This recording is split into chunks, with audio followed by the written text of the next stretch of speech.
네, 조금 전 JB타임즈에서 전해드렸죠. 윤석열 대통령의 이른바 무릎 발언, 오역 논란이 불거졌는데 어느 좀 정리가 된 건 아닌가 싶은 생각이 좀 드는데요. 그럼에도 불구하고 점검한 사항은 좀 여러 가지 남아있는 것 같습니다. 그래서 이분 전화로 연결하겠습니다. 박수현 전 청와대 국민소통 수석입니다. 나와 계시죠? 네, 안녕하세요. 네. 박수현입니다. 일단 오역이 아니라는 건 대충 정리가 된 걸로 봐도 되지 않겠습니까, 수석님? 예, 뭐 그런 사실관계는 이제 정리가 된 것으로 보이지만, 네. 그러나 이런 것들이 역사의 기록으로 남게 되고요. 네. 그리고 향후에 대통령께서 그런 인식의 전환이 없다면, 네. 또 향후에 이런 것들이 향후 일에 대해서도 영향을 미치는 현재의 문제로 남아있는 것은 여전히 사실이죠. 그러니까요. 그래서 어떻게 저런 보도가 나왔느냐가 아니라 어떻게 저런 발언이 나왔느냐에 좀 초점을 맞춰서 수석님께 좀 질문을 드리고 싶은데요. 네. 보통 대통령이 이제 해외에 나가기 전에 그 상대국 주요 언론과 인터뷰하는 건 일종의 하나의 관행이고 그렇습니다. 그래서 대통령실에서 준비를 많이 하는 걸로 제가 알고 있는데 어떤 식으로 준비를 합니까, 보통?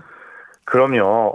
그 사전에 주요 언론과 인터뷰하는 그 내용에서 사실은 많은 부분들이 그 영향력이 그 정상회담의 영향력이 결정이 되기도 하고 예. 그 나라 국민에게 대한민국의 어떤 이미지를 각인시키는 그런 굉장히 효과가 있기 때문에 준비를 성실하게 해야 되죠. 네. 우선 인터뷰가 정해지면 네.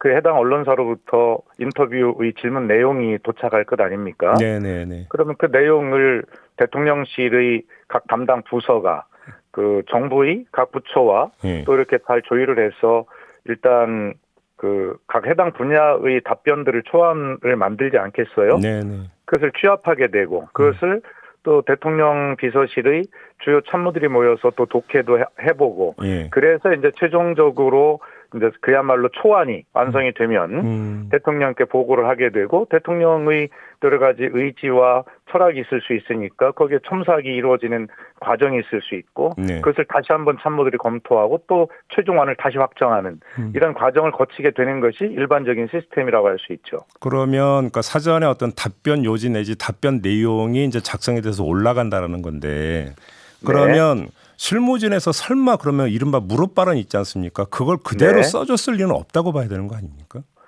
그러니까 이제 제가 봐도요. 예. 어느 정부나 문재인 정부나 그 이전 정부들이나 우리나라 외교부가 가지고 있는 외교의 프로토콜이라는 게 있습니다. 네.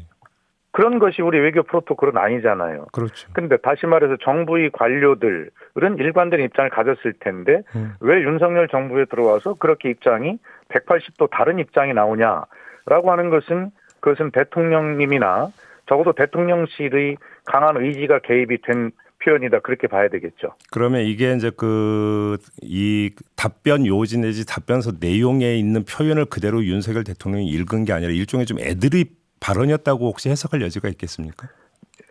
그럴 가능성이 가장 많고요. 예. 초안을 읽어보신 대통령께서 예.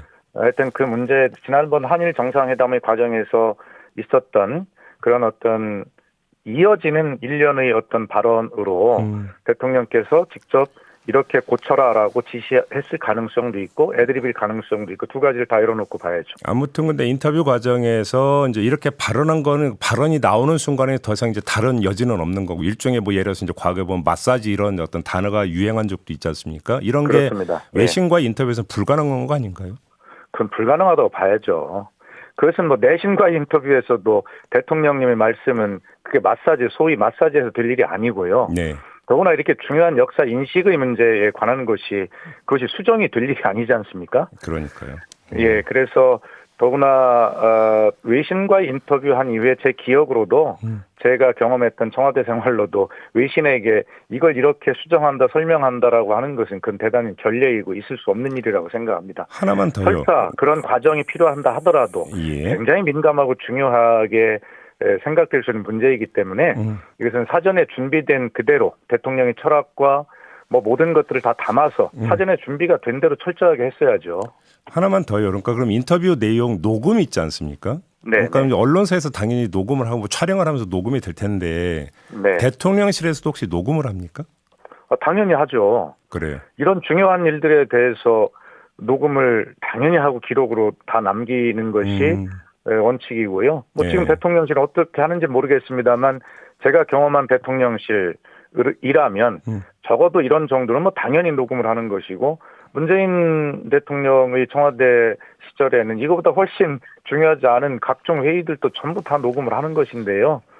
이건 당연히 그 녹음을 해야 되는 것이 기록에 다 있을 겁니다. 자, 제가 이 질문을 드린 이유가 이 그 무릎 발언이 논란이 되자 대통령 해외 언론 비서관실에서 공지를 돌렸는데 네.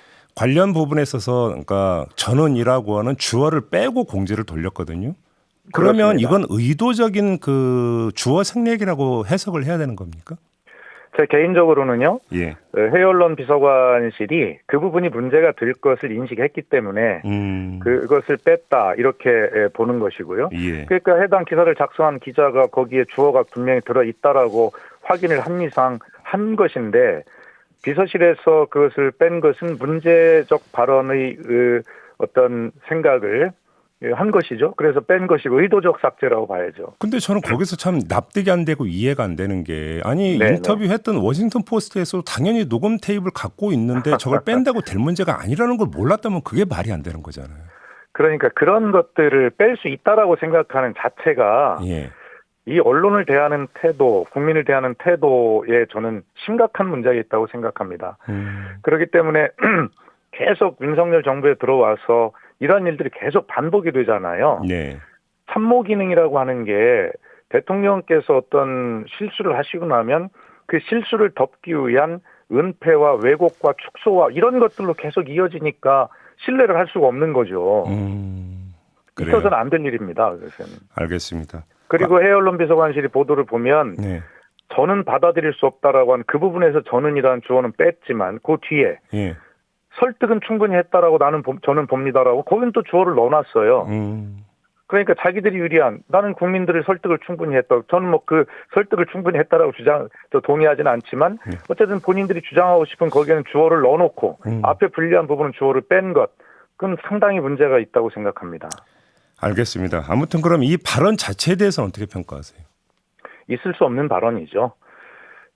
대통령께서 역사는 사실의 기록이고요. 네. 근데 이것을 정치적 결단으로 역사를 기록할 수 있다라고 생각하는 대통령님의 역사 인식을 바꾸지 않으면 그리고 역사를 결단할 권한까지를 대통령에게 위임하지 않았습니다.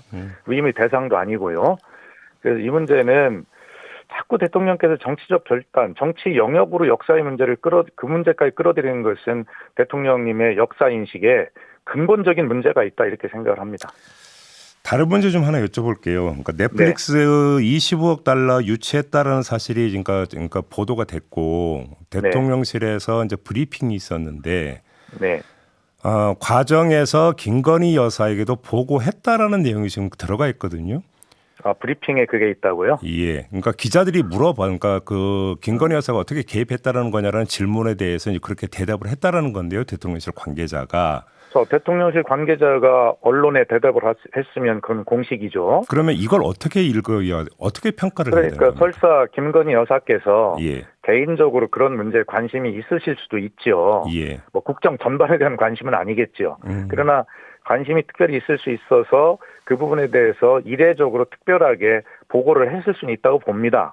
그러나 그렇다 하더라도 그것을 대통령실이 기자들에게 공식적으로 그렇게 했다라고 하는 것은 대통령 비서실의 감각에 저는 상당히 문제가 있다고 생각하고요. 그것을 공식적으로 그렇게 말씀할 내용은 아니라고 생각합니다. 그건 좀 풀어주면 감각에 문제가 있다는 게 어떤 뜻입니까?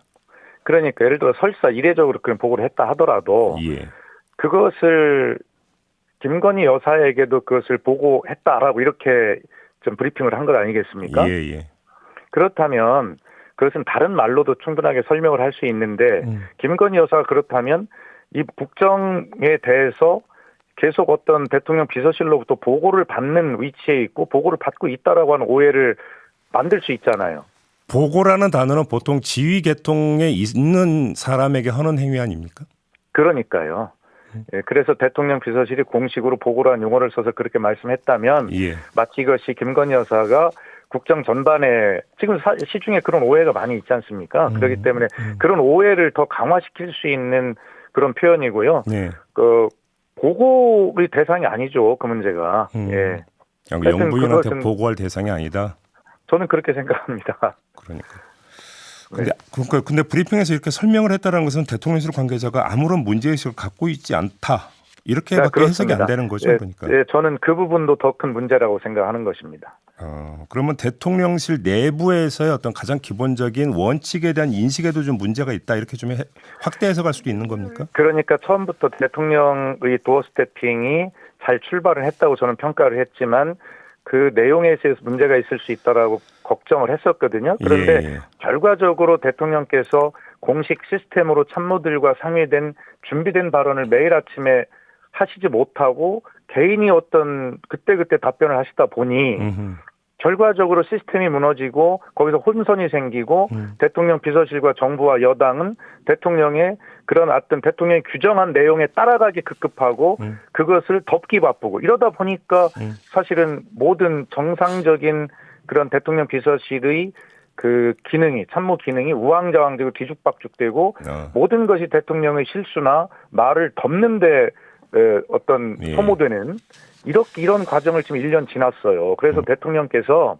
말씀을 좀 줄이셔야 되고요. 말씀을 하신다 하더라도 시스템에 의해서 잘 정리되고 그런 발언들을 하셔야지 애드립이나 개인적 어떤 소신으로 자꾸 발언을 하시면 국정이 흔들리게 된다라고 하는 것을 지난 1년 동안 여실히 보고 있는 것이죠. 알겠습니다. 자, 말씀 여기까지 듣겠습니다. 고맙습니다. 감사합니다. 네, 지금까지 박수현 전 청와대 국민소통 수석이었습니다.